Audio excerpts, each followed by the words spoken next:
Olá pessoal, sou Danilo Oliveira, nós vamos falar hoje sobre a República Romana, parte 6.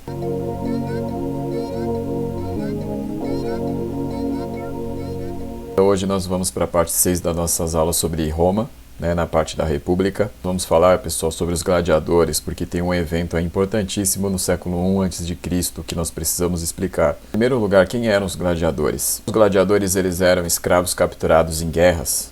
Parte desses escravos acabava se tornando gladiadores. Gladiadores, pessoal, eles acabavam então sendo combatentes nas arenas romanas. Nem todo escravo romano era gladiador, era uma pequena parte. Pessoal, que os gladiadores, em comparação com a maioria dos escravos, não tinha uma situação tão ruim.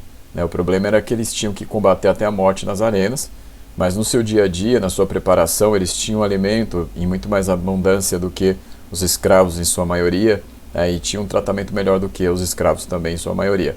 O objetivo dos gladiadores, pessoal, era a questão do entretenimento do povo. Vai gerar também aquela ideia clássica aí na história, que é a ideia da política do pão e circo, manter o povo ocupado, enquanto os políticos fazem ali as suas manobras, Mas enfim, o que se tem aqui, pessoal, é que os gladiadores tinham essa função aí do entretenimento. Os gladiadores, eles têm este nome, devido à espada que eles utilizavam, que era o gládio, que era uma espada aí de meio metro de comprimento. Então, nas arenas, as lutas, elas se davam entre os próprios gladiadores, que eram de diversas regiões diferentes aí, onde Roma acabava fazendo guerras. Podia acontecer com os animais, inclusive animais exóticos, Poderia se colocar ali tigres, leões, rinocerontes, até mesmo crocodilos em algumas situações, Então, os romanos, eles tinham esse costume de colocar esses gladiadores aí para fazer esses grandes combates, para chamar a atenção do povo. Olha, pessoal, é que a arena famosa lá, conhecida como Coliseu, ainda não existe na época da República, tá?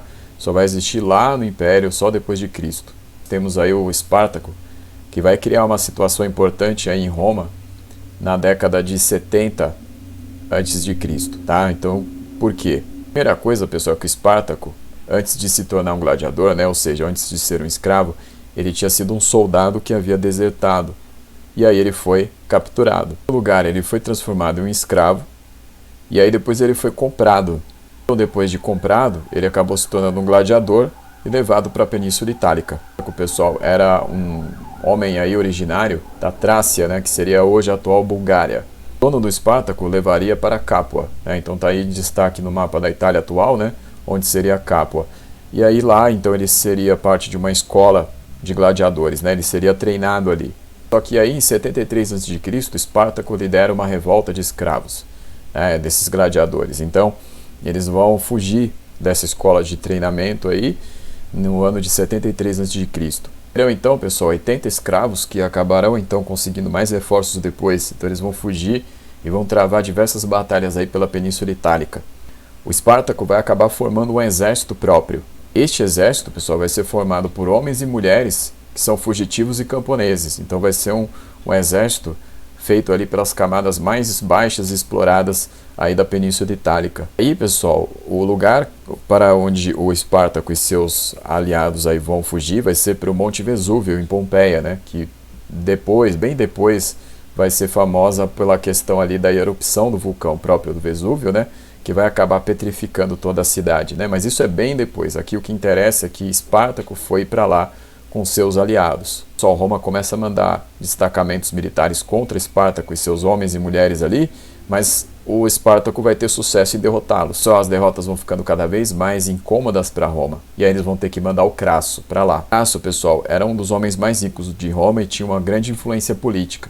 Então Crasso vai ser encarregado de enfrentar Espartaco lá no sul da Itália. Primeiras coisas que ele vai fazer para tentar mexer ali com os seus soldados é aplicar a decimatio. O decimatio era o seguinte, era um castigo em que se sorteava um homem entre 10 para ser espancado pelos demais, até a morte. Então, todas as vezes ali que houvesse algum problema na tropa, algum tumulto, então era isso que o Crasso ia começar a aplicar. Além disso, o que se diz é que ele substituiu a maior parte do alimento ali, que era trigo, por cevada. Então, essas aí foram algumas coisas que ele acabou aplicando no seu exército. Crasso tem entre 48 mil e 60 mil homens, lembrando que uma legião romana equivalia a 6 mil homens. Então é isso que ele vai levar lá para o sul da Itália para enfrentar o Espartaco.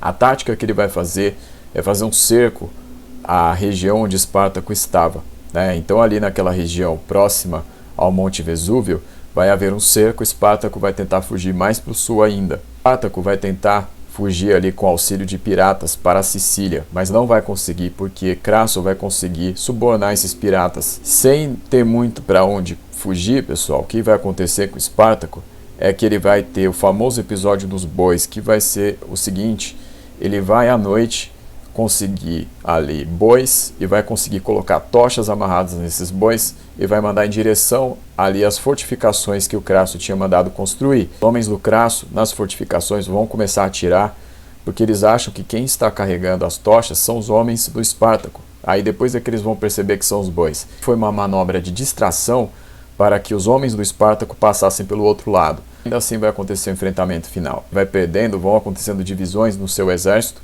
e aí o Crasso finalmente vai ter ali o Espartaco cercado. O Espartaco vai chegar ao ponto, pessoal, de ferir o próprio cavalo para mostrar que ele não fugiria. E aí então ele vai enfrentar os homens do Crasso, mas vai acabar sendo cercado e vai acabar morto. Só que o corpo do Espartaco, pessoal, não vai ser encontrado, tá? Então, no meio ali de todos os homens que foram mortos, não conseguem identificar o Espartaco. Os restantes aí dos prisioneiros, 6.000 vão ser crucificados ao longo da Via Ápia. A Ápia, pessoal, era uma estrada que passava ali ligando a cidade de Roma a diversas outras cidades na Península Itálica. Então tinha um caminho que passava por Capua. E aí neste caminho então é que vão ser colocados esses homens crucificados. Era o seguinte: os escravos não deveriam se rebelar contra os seus senhores. Essa era a ideia aí deste crucifixo todo. E aí, pessoal, com a derrota do Espartaco vai começar a acontecer uma disputa pelo crédito da vitória, né? Esse é um conflito entre Crasso e Pompeu. Então Crasso, que havia participado da maior parte da campanha contra o Espartaco, se considerava mais merecedor ali do crédito da vitória. Como Pompeu participou ali da parte final da derrota do Espartaco, ele acreditava que tinha mais poder decisório do que o Crasso. Então vai começar essa disputa entre os dois.